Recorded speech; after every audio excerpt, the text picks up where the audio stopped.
There's various different kinds of fae.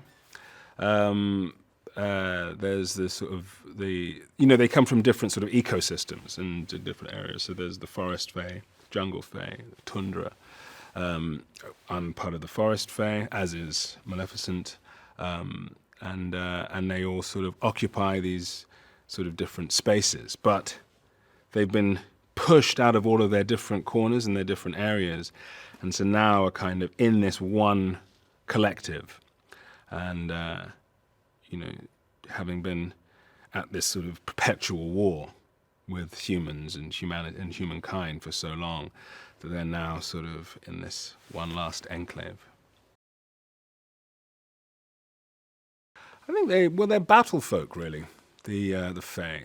They're more sort of they're more of a kind of warrior class, and so they're very in their own way. I wouldn't call them necessarily aggressive, but they are, they're very determined, and their attempts to survive bring them into this stark tension with the humans, and that's sort of part of their charm. It's that they're warriors, but they're environmentalists. They're sophisticated, but they're kind of earthy, and so they're full of these interesting contradictions and ways of being that Maleficent sort of fits right into, and it kind of makes them kind of sexy, I think.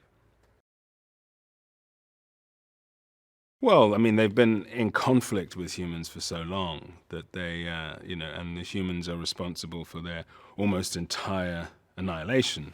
So they have this, they're combatants in a very long war that they're on the verge of sort of losing in its entirety. So they, so in this kind of corner, they have to come up with these decisions as to whether to fight, whether to fight the humans, whether to try and destroy humans, or to try and find some way to live together, to kind of coexist. And that's the sort of central debate of their position and the story.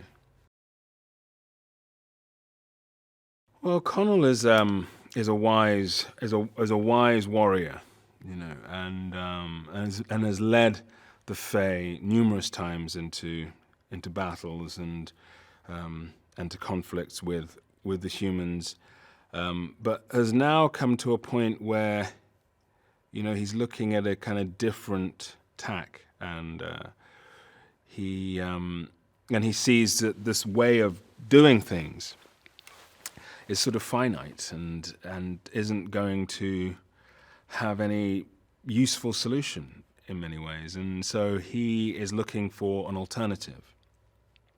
And amongst the Fae, he's incredibly respected. He's a general amongst the Fae, and but now with his observations, really, of Maleficent and Aurora, he realizes that there's a possibility of finding this a relationship, a peaceful relationship, a coexistence, a harmony with mankind, and that's what he wants to pursue, to see if there is a way of the Fae surviving and humanity surviving and coexisting.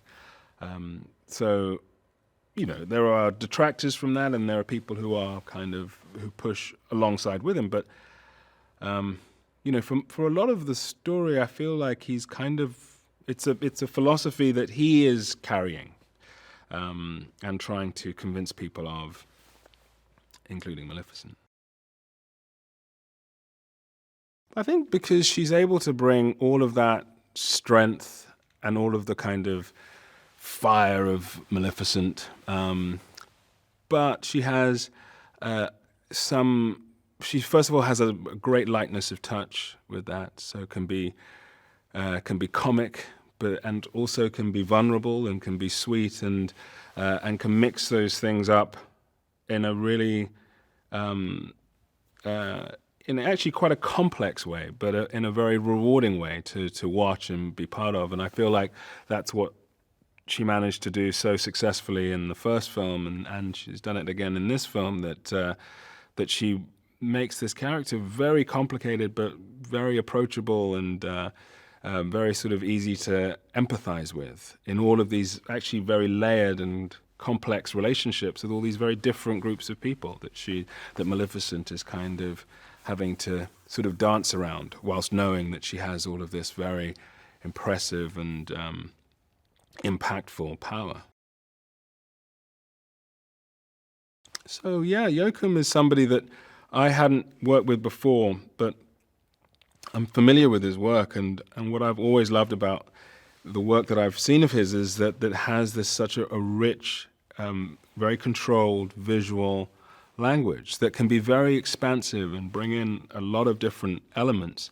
But it also holds these narrative relationships that carry through the stories. And this film is kind of has both of those, and it's a very important part of the way that the story is layered, is that you have these very rich worlds, very different, very expansive worlds and landscapes, and this very complex in its own way, this very complex narrative structure. But then you have these relationships that need to be kind of fueled all the way through that, and he's somebody who's able to, with a certain lightness, actually, with a lightness of touch, kind of carry you through these different worlds, different landscapes, different structures, and different relationships very easily, which I think is very strong for a story like this.